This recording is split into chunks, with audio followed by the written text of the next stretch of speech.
Oke, assalamualaikum. Sudah mulai, Nda? Ya, mulai. Iya. Assalamualaikum warahmatullahi wabarakatuh. Waalaikumsalam warahmatullahi wabarakatuh. Apa kabar ibu-ibu semua sore ini? Apakah sehat semua? Alhamdulillah sehat, Bu. Alhamdulillah sehat. Baiklah, sebelum kita melanjutkan kegiatan in-house training kita sore ini, sebaiknya kita dulu berserah diri kepada Allah. Semoga acara kita ini lancar, sukses, dan ada hasilnya yang lebih baik. Baik Bu, mari kita berdoa dengan membacakan Al-Fatihah. Bismillahirrahmanirrahim.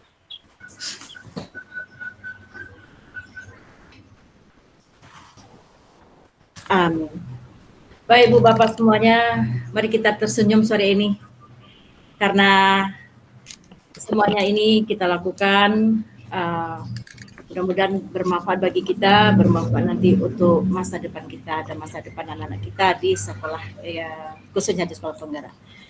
Baik Ibu, pertama kita bersyukur kepada Allah bahwa hari ini kita masih diberi kesehatan, kemudian kita berselawat kepada Nabi Muhammad SAW atas limpahan rahmatnya yang telah membawa kita dari alam gelap gulita ke alam yang terang benderang. Baik, pada kali ini setelah kita belajar beberapa, saya akan coba memaparkan materi kepada kita semua, yang mana pada kali ini saya akan mencoba menampilkan tentang judul materi kita, yaitu pendidikan yang memerdekakan. Ibu Bapak, kita tahu sekali bahwa sekarang Menteri Pendidikan dan Kebudayaan telah menggalakkan yang mana namanya program sekolah penggerak. Dari program sekolah penggerak ini nanti akan diharapkan bahwa akan terciptalah profil pelajar Pancasila di sekolah-sekolah. Nah, inilah dari tujuan pemerintah bagaimana sekarang sedang digalakkan yang namanya program sekolah penggerak ini. Nah, untuk itu dari salah satunya dalam pembelajaran nanti terdapatlah yang namanya pendidikan yang memerdekakan. Nah, di sini telah disusun, telah dicoba dari mana sebetulnya pendidikan yang memerdekakan ini. Di sini terdapat bahwa pendidikan yang memerdekakan itu terinspirasi dari filosofi Ki Hajar Dewantara. Ya, pendidikan yang memerdekakan itu memahami filosofi pembelajaran yang memerdekakan, pengajaran sesuai dengan capaian atau tingkat kemampuan siswa nantinya. Kemudian kita mengenali peserta didik dalam melaksanakan pembelajaran. Nah, inilah yang nanti akan tujuan dari bagaimana program sekolah penggerak ini nanti, bagaimana menerapkannya di sekolah penggerak kita nantinya. Kemudian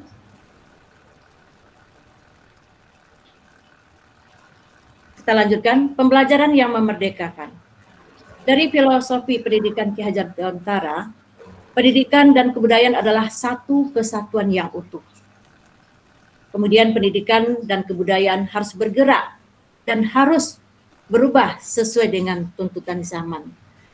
Jadi di sini Ki Hajar, kita merujuk kepada filosofi Ki Hajar Dewantara yang mana ada 3 kerangka perubahan yang kita wujudkan sekarang, yang kita terapkan dalam pembelajaran yang memerdekakan. Yang pertama adalah kodrat keadaan. Kodrat keadaan ini itu bergantung kepada alam dan zaman. Kalau kita lihat satu persatu, bagaimana yang dimaksud dengan kodrat keadaan alam itu? Kalau kodrat keadaan alam itu, ini maksudnya adalah di mana berada. Jadi disesuaikan pendidikan itu di lingkungan tempat tinggalnya. Yang kedua tadi dari kodrat keadaan itu ada namanya kodrat zaman. Bagaimana pula kodrat zaman itu? yang dimaksudkan di sini. Kodrat zaman itu, setiap zaman itu tidak sama. Dari waktu ke waktu memiliki tantangan. Nah, inilah nanti bagaimana perubahan-perubahan yang terjadi dari zaman ke zaman dan perubahan dari teknologi-teknologi. Nah, inilah nanti dari salah satu yang 3 kerangka tadi dari kodrat keadaan, yaitu keadaan alam dan kodrat dari zaman. Kemudian ada lagi prinsip azas trikon. Tri itu adalah 3, trikon, continue, konvergen, dan konsentris. Apa pula maksud dari continue ini? Continue ini artinya terus-menerus. Jadi pendidikan itu terus-menerus. Kemudian konvergen artinya harus menuju kepada nilai-nilai kemanusiaan. Nah, ini. Kemudian apalagi yang disebut dengan konsentris. Konsentris ini artinya menghargai kemanusiaan atau keunikan dari manusia-manusianya. Jadi prinsip-prinsip inilah yang ditanamkan di dalam memerdekakan peserta didik kita nanti, pembelajarannya yang diterapkan dalam pendidikan merdeka dalam program pendidikan sekolah penggerak nanti. Yang ketiga, di sini ada perubahan budi pekerti, ada cipta, ada rasa dan karsa. Nah, inilah pengembangan nanti akan kita kembangkan bagaimana pembelajaran merdeka di sekolah penggerak kita nanti. Kemudian lagi, pengajaran sesuai dengan capaian atau tingkat kemampuan. Dari pembelajaran yang dilaksanakan nanti di sekolah, guru yang mencoba memberikan pembelajaran, menerapkan pengajaran sesuai dengan capaian tingkat kemampuan si sekolah tadi.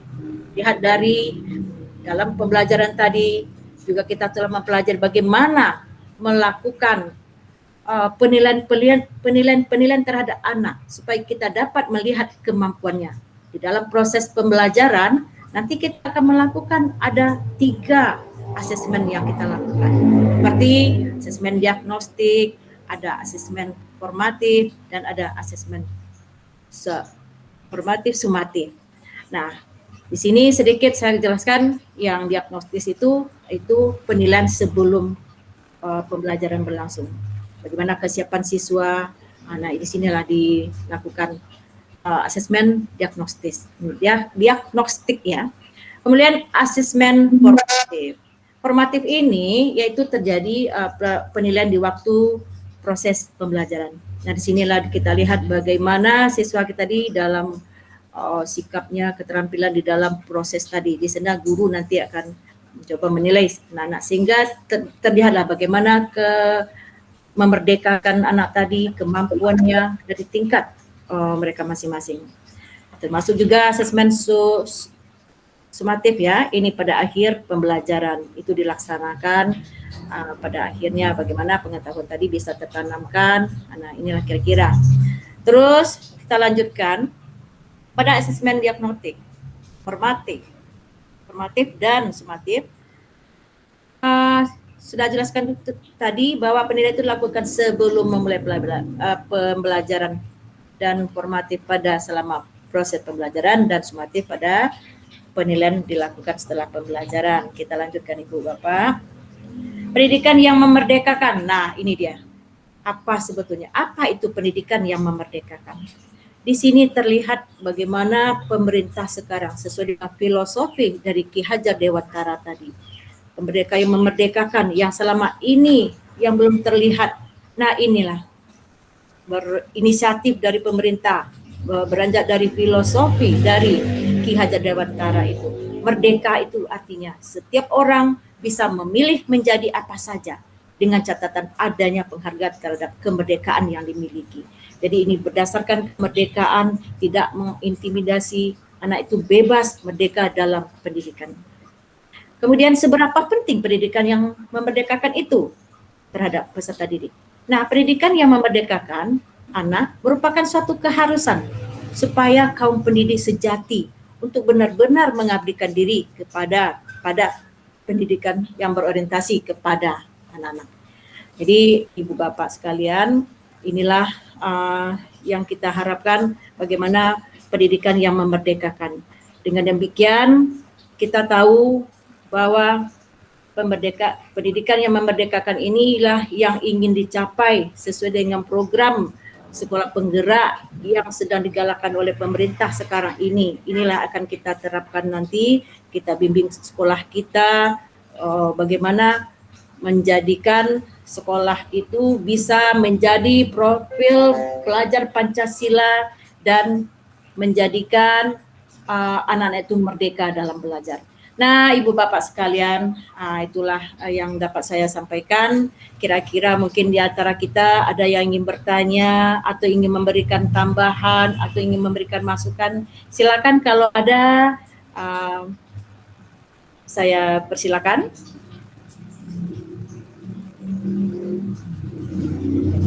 Silakan Ibu Aprianti.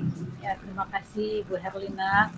Pada kesempatan ini saya ingin sedikit tambahan dari penjelasan Ibu Herlina. Bagaimana betul pelaksanaan pendidikan memerdekakan itu, sampai di mana batas-batas memerdekakan itu dapat kita terapkan kepada anak didik kita. Baik Ibu, kita coba menjawab. Nanti kalau misalnya ada lagi yang akan menambahkan, silakan. Yang memerdekakan itu artinya kita memberikan kebebasan kepada anak sesuai dengan perkembangan mereka. Jadi di sini di waktu guru-guru kita memberikan pembelajaran, di waktu anak melakukan proses pembelajaran, disinilah akan terlihat nanti bagaimana guru memberikan kebebasan kepada anak sesuai dengan apa yang sesuai dengan tingkat kemampuan mereka, sesuai dengan minat bakat mereka. Jadi tidak ada yang namanya kita menyamakan. Biasanya kan guru-guru kita memberikan paksaan, dia harus berbuat seperti apa yang diinginkan oleh guru. Sekarang tidak.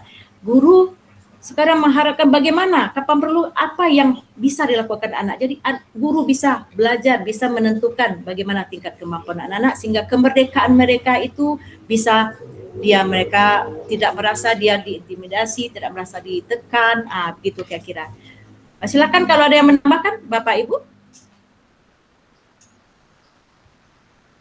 Bapak Datuk, ada yang ditambahkan atau Ibu Yen? Ya. Silakan. Ya, terus Ben. Iya, terkait dengan pendidikan tempat ya. Ibu In, terkait dengan pendidikan yang memerdekakan, di sini seperti yang disampaikan Bu Erlina tadi, bahwasanya siswa bebas dalam konteks sesuai dengan perkembangan usianya. Kita lihat selama ini memang guru-guru kita banyak memberikan penekanan terhadap anak-anak kita dalam proses pembelajaran. Nah, sekarang ini diminta bagaimana anak-anak kita lebih banyak aktif di luar dalam bentuk proyek-proyek. Dalam bentuk proyek-proyek, artinya dia punya pengalaman sendiri untuk menghasilkan, untuk mencapai sebuah proses pembelajaran. Nah, ini yang selama ini memang kurang kita lakukan oleh guru-guru kita. Mungkin itu tambahan. Ya, betul sekali Bu Yen, apa yang Ibu sampaikan tadi. Memang anak-anak kita itu dia berkembang, dia punya minat, dia punya bakat. Kadang dia tidak dapatkan di sekolah. Sementara di lingkungan tempat tinggal, dia lebih banyak belajar. Nah, ini kita apresiasi buat anak-anak kita. Inilah akan kita gali sejauh mana tingkat anak-anak tadi, kemampuannya, potensinya. Kadang-kala kita tidak memahami bagaimana perbedaan lingkungan anak-anak tadi. Kita hanya tahu dengan sekolah menyamakan ya selama ini. Tapi inilah yang prinsip dari pembelajaran yang memerdekakan tadi. Begitu bagusnya kalau kita baca betul yang namanya bagaimana filosofi dari Ki Hajar Dewantara itu sangat luar biasa. Bagaimana dia menginspirasi dari paparan-paparan bagaimana kiatnya memerdekakan belajar ini. Saya sangat melihat dari bacaan-bacaannya, dari prinsip-prinsip dari pembelajaran ini sangat tepat sekali. Nah, inilah bagaimana Bapak Menteri kita menerapkan ini, bagaimana pembelajar yang memerdekakan ini, menerapkan ini supaya terjadi seperti yang tadi yang kita harapkan, bagaimana yang kodrat alam tadi. Ya, kodrat alam itu sesuai dengan lingkungannya. Bagaimana lingkungan anak-anak tadi, dia berkembang sesuai lingkungannya. Inilah kita bisa memahami, mengetahui seorang guru nanti. Kemudian kodrat alam itu, kita tidak sama. Setiap waktu akan terus berganti. Akan memiliki setiap waktu akan memiliki tantangan-tantangan. Seperti sekarang, teknologi sudah semakin maju. Nah, disinilah kita mengarahkan bagaimana lingkungan sekolah, lingkungan anak kita, bagaimana dia dengan bijak menggunakan teknologi dalam pelajaran. Silakan Ibu ya kalau ada tambahan. Iya, yang saya maksud tadi Bu Herina, pendidikan memerdekakan itu sampai di mana? Jadi begini, contohnya kan anak kita pendidikan dia merdeka. Jadi maksudnya begini, merdeka itu tetap ada koridor-koridor dia sehingga dia kemerdekaannya itu tidak mengganggu hak dan kemerdekaan orang lain. Jadi walaupun merdeka tetap ada dia menghargai yang disebutkan dengan profil pelajar Pancasila. Jadi bukan merdeka lepas, tapi ada norma-norma yang harus dihargainya. Walaupun dia merdeka, tetap memegang teguh berpedoman kepada norma-norma dan aturan yang harus sehingga dia tidak mengganggu kemerdekaan dan hak azazi orang lain. Nah. Oke, terima kasih Bu Yanti. Tambahannya memang itu ya. Mungkin saya tadi kurang lebih menjelaskan, tapi alhamdulillah sudah dijelaskan lagi. Memang kurang ya. Iya, sudah menambahkan dan itu lebih baik ya memang itu. Walaupun kita merdeka itu bukan merdeka bebas begitu, tetapi ada koridor-koridor yang harus kita tentukan batas-batasnya. Selagi dari dalam pembelajaran yang kita tujuan tadi adalah menjadikan profil pelajar Pancasila. Nah, itu. Ada lagi kira-kira Bapak Jang Supelmi kalau ada tambahannya silakan. Mungkin untuk sementara sudah pas, cuma boleh saran, boleh nambah. Boleh Pak, silakan. Ini untuk diskusi kita bersama. Ada saran, kita berbagi di sini. Kita berbagi. Maksudnya waktunya masih ada waktu. Silakan, belum? Oh, masih. Ya Bu Herlina, ini sangat bagus sekali dan sangat menarik. Dari segi satuan pendidikan atau PTK yang ada, tadi kita lihat itu yang disampaikan oleh Bu Aprianti itu kan mungkin pada anak-anak. Ya. Bagaimana dengan sekolah atau kepada PTK tentang memerdekakan belajar ini Bu Herlina? Ya.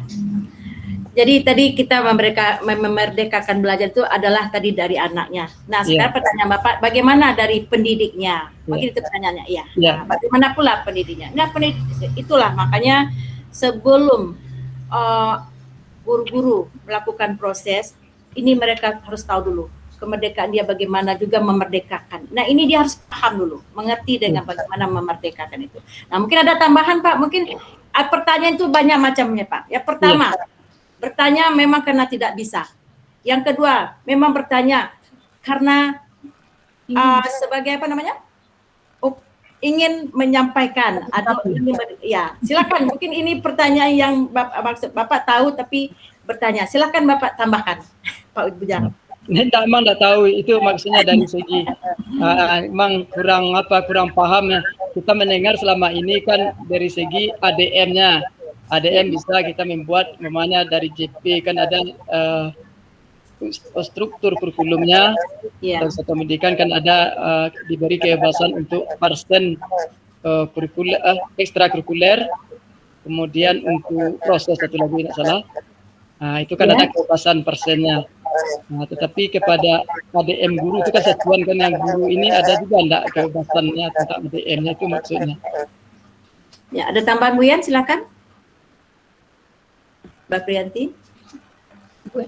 Bu Sri Mayandri. Ibu Sri Mayandri, silakan. Mbak.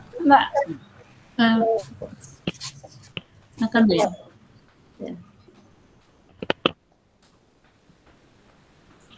Lanjut Bu Yan. Boleh, silakan Bu Aprianti.